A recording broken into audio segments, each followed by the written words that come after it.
Hello and welcome to another update video about Litecoin. Yeah, on the Litecoin chart, we want to start with the 4-hour chart. Just want to show you the entire movement of the June 22 lows. So the idea is that price rallied in a wave 1. That was the September high.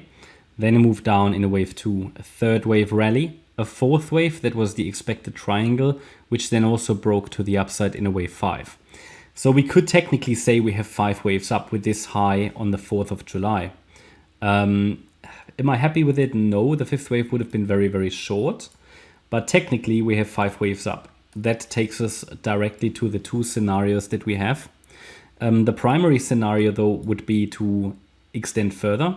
Yeah, this 5th wave, as you can see here on the chart, the idea would be, and I'm going to zoom in a minute, but the idea is that we're extending a little higher. $240, $150, somewhere up there. But if we break below certain support levels, then the alternative wave count comes into play. That's why I wanted to show you the wave count on the 4-hour chart, just to prepare you potentially, because you always want to know what happens if the primary scenario doesn't work out. What would be our alternative or second most likely scenario? And the idea would be that this 5-wave move would then be complete. Yeah, even though the 5th wave is very short, but it's not invalid. And we would then come down in we would count this as a wave 1, and we would then come down in a wave 2 into the region around, $56 to $70. That would then be a wave 2. And then it has a chance to rally in a third wave after that. To be honest, that would put it pretty much, okay, not exactly in line with Bitcoin, but Bitcoin is also coming down in a wave 2 at the moment.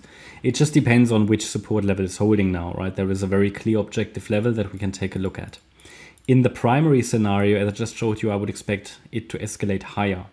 But again, I'm not making the market, I cannot will the market to do anything. That's why we rely on Elliott Wave to give us the relevant pivot points. And I've got one pivot point for you, one decision level. It is now in such a decision level or in a decision range. And that's what it is. It's nothing else. It's just a range in which a decision is playing out or being made. So the idea is that since this triangle bottomed, that was the swing low on the 28th of June, that price rallied in what I consider obviously a 5-wave move. So I'm counting that as a wave 1. So again, that would be an impulse. I count that as a wave 1. And then since then, prices come down in a correction into the support area. That has been that is the support area I've been showing you for a while now. But what I don't like about it is that the A wave was so long. Okay, so normally such a wave, well, we would be in a wave 2 correction, okay, which would normally play out as an ABC structure.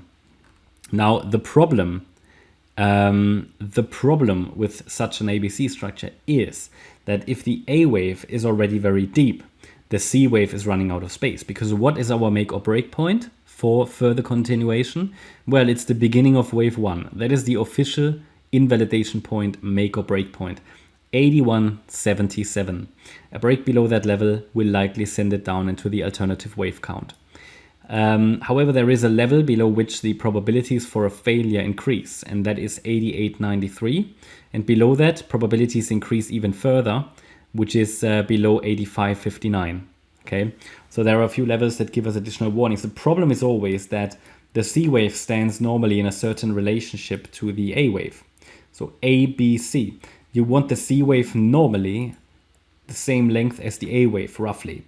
But that would take it exactly down to the make or break point. Now, it can be the 61.8 extension. Now, we talked about that level in the last video. That was reached. So basically, you could say target reached. But I have no indication that this move down is over. So I think there could be another low. And I think it would be this 4th wave. And there would be one more wave down. Now, if we break above 96.50, which is the resistance for the 4th wave, then we have a first indication that the 3rd wave to the upside is already in the making. Until then, I would expect one more low because I have no indication that it has bottomed yet. Okay, so I hope you liked the update. If you did, please hit the like button, leave a comment and subscribe. And if you really like the content, then please check out the channel membership. Thanks a lot for watching. Bye-bye.